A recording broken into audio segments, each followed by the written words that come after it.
मोछे कटवा के अच्छा।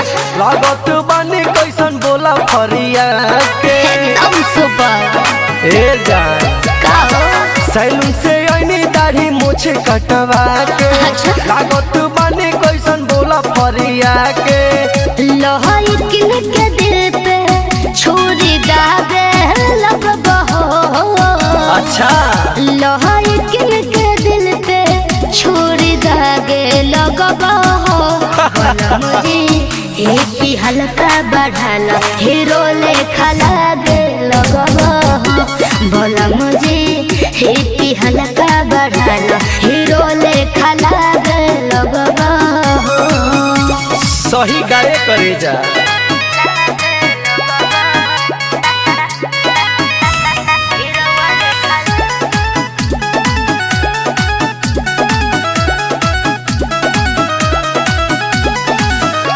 कि पहन के व्हाइट कलर के पैंट ऊपर से ललका जमा हो।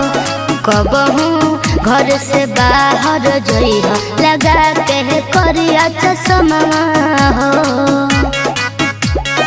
बुझल?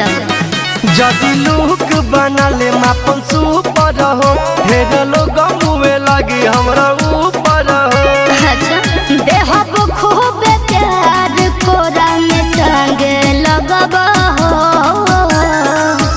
देहब खूब प्यार कोरा में टांगे लगब हो। बोला मुझे हिप्पी हल्का बढ़ाला हीरो लेखा लागे लगब हो। बोला मुझे हिप्पी हल्का बढ़ाला हीरो लेखा लागे लगब हो।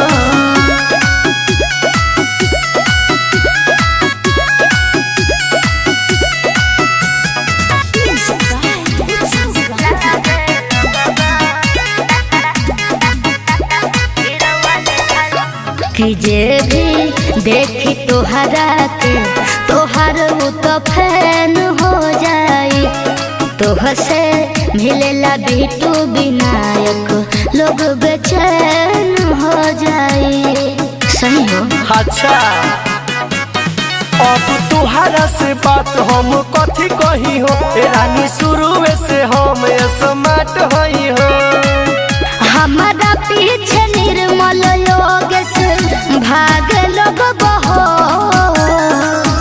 हमारा पीछे निर्मल योगेश भाग लगब हो। बोला मुझे हिप्पी हल्का बढ़ाला हीरो लेखा लागे लगब हो। बोला मुझे हिप्पी हल्का बढ़ाला